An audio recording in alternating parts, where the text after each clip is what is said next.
Hello दोस्तों, good morning. आज मैं अपने YouTube channel NK Raj power of curiosity के माध्यम से आप लोगों को अपने प्रारंभिक जीवन से लेकर के शिक्षक बनने तक का सफ़र जो है मेरा, उसके बारे में बताने जा रहा हूँ। तो मेरा जो है प्रारंभिक परीक्षा जो है वर्ग 1 से लेकर 3 तक की पढ़ाई जो है मेरे नानी गांव खजौली में हुई थी। इसके बाद क्लास तीसरी के बाद फिर मैं अपने घर मुकद्दमपुर में रहकर ही अपनी पढ़ाई पूरी की है। फिर मैं तीसरी कक्षा के बाद अपने गांव के ही सरकारी विद्यालय में अपना नामांकन कराया। इसके बाद क्लास 5वीं तक जो है मैंने गवर्नमेंट स्कूल में ही जाके पढ़ाई की, ना कोई ट्यूशन ना कोई कोचिंग, क्योंकि मेरी पारिवारिक स्थिति उतनी अच्छी नहीं थी।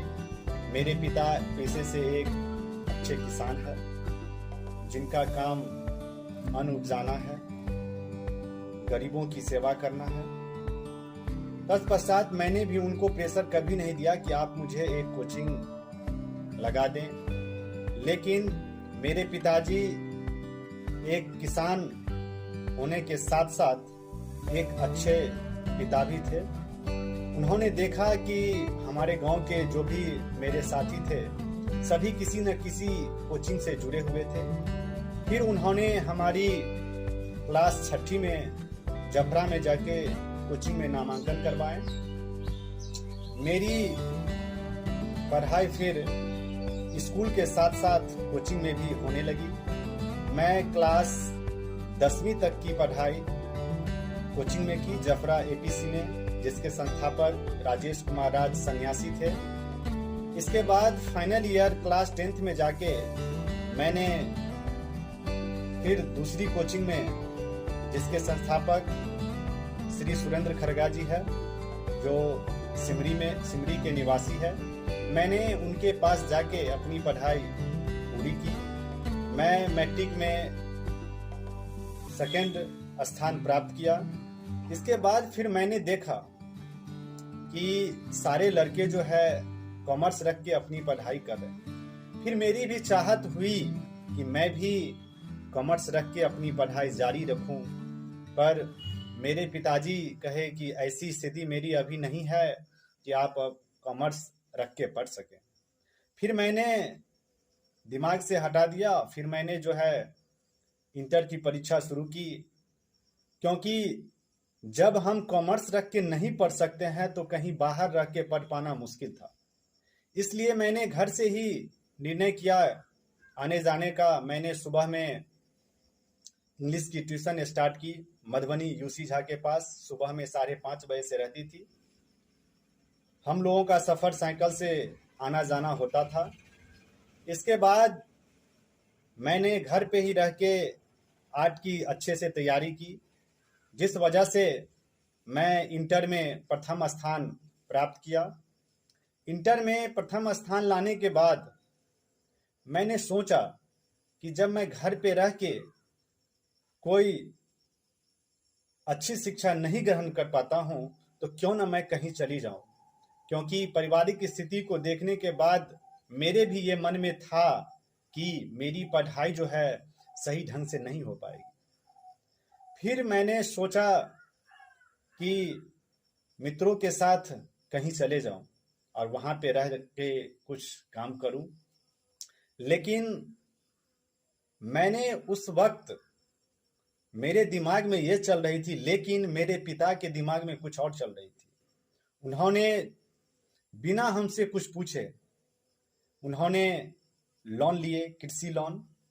पेशे से एक किसान थे, उनको कृषि लोन मिली, जिस कृषि लोन से उन्होंने मेरी शिक्षा जो है प्रारंभ करना चाहिए, और उन्होंने हमारा नामांकन मिल्लत टीचर ट्रेनिंग कॉलेज मधुबनी में जाके डीएड में करवा दिया।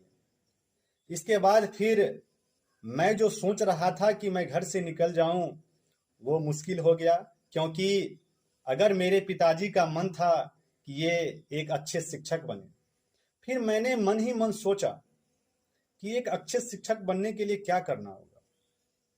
फिर मैंने घर पे 2-4 बच्चों को पढ़ाना शुरू किया। साथ ही साथ मैं सुबह 5 बजे करने के बाद फिर मैं कंप्यूटर का क्लास करता था, फिर कॉलेज जाता था। कॉलेज जाने के बाद फिर शाम को मैं लैब कंप्यूटर क्लास करता था और शाम 5 बजे मैं घर पहुंचता था। मेरा लगभग 2 से 2 साल लगभग मेरा 2 साल यही चला।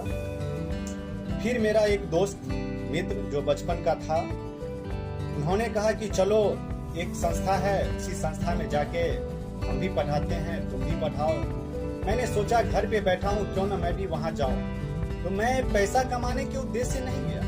मैंने सोचा कि मैं क्यों ना वहां जाके, मैं घर पे जो बैठा रहता हूँ, क्यों ना वहां जाके कुछ बच्चों को भी ज्ञान दूं। और एक चीज बता दूं आप लोगों को, ज्ञान देने से सिर्फ देने वाले को ज्ञान नहीं मिलती, जो ज्ञान देते हैं उनको भी ज्ञान की प्रचार प्रसार होता है, जिस वजह से उसका ज्ञान में भी, उसके ज्ञान में भी बढ़ोतरी होती है। फिर मैंने उस कोचिंग में पढ़ाना शुरू किया। इसके बाद मेरा टीईटी का जो है एग्जाम आया। मेरा फाइनल ईयर था ट्रेनिंग का, उसी बीच टीईटी का एग्जाम आया था 2011 ईस्वी में। फिर मैं 2011 ईस्वी में फॉर्म भरा टीईटी का। फिर 2012 ईस्वी में जाके एग्जाम लिया गया, जिसमें मैं सफल हुआ, क्योंकि वो मेरी लाइफ की पहली कंपटीशन एग्जाम थी जिसमें मुझे सफलता मिली। तो मैंने मन ही मन ये सोचा कि इसका मतलब जो है, मेरे पिता ये जानते थे कि मेरे बेटे को क्या करना है, और उन्हीं के बदौलत मैं एक शिक्षक भी बन पाया। फिर मैंने एग्जाम पास कर लिया। बहुत खुशी हुई, पूरे परिवार को खुशी हुई कि हमारा बेटा भी जो है एक गवर्नमेंट जॉब में गया है, चाहे उसकी सैलरी जो भी हो, उससे मतलब नहीं। फिर मैंने पास करने के बाद उसकी जो प्रक्रिया होती है वो पूरी की। प्रक्रिया पूरी होने के बाद मेरा ज्वाइनिंग जो है मध्य विद्यालय जलवारा, जो खिरमा प्रखंड में आता है, वहाँ पे हुआ। वहाँ पे मैंने लगभग 9 से 10 महीने काम किए। फिर हमारे बगल के ही गांव के पंचायत से केरबाड़ नया प्राथमिक विद्यालय हरजनपुर केरबाड़ से मेरा लेटर आया। फिर मैं गांव में आ गया। उस समय मेरी सैलरी लगभग 9,000 रुपये थी, लेकिन 6 से 7 महीने मेरी कोई सैलरी नहीं आई थी। फिर भी मैं कोचिंग ट्यूशन पढ़ा के जो भी मेंटेनेंस होता था वो कर पाता था, क्योंकि मुझे आस थी कि आज ना कल मेरा पेमेंट जरूर आएगा।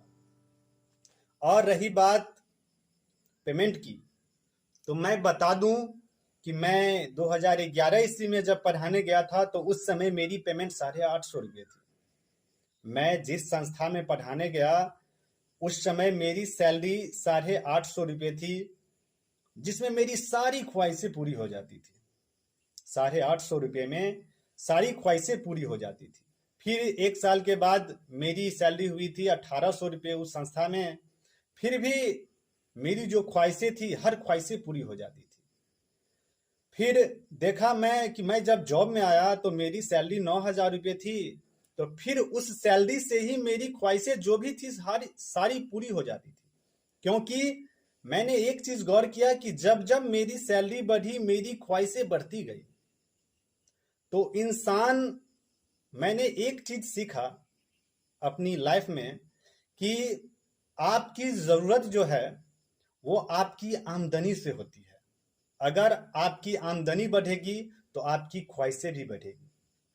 इसको लेकर के मैंने 2 पंक्तियां लिखी है कि ख्वाहिशों को आप कितना ही पूरा कर लो, ख्वाहिशों को आप कितना ही पूरा कर लो, जिंदगी पूरी हो जाएगी मगर ये पूरी नहीं होती। ख्वाहिशों को आप कितना ही पूरा कर लो, जिंदगी पूरी हो जाएगी मगर ये पूरी नहीं होती। अर्थात जब तक हमारा जीवन है तब तक हमारी ख्वाहिशें बढ़ती रहेगी। ख्वाहिशें तभी खत्म होगी जब आपका जीवन का अंत होगा। धन्यवाद।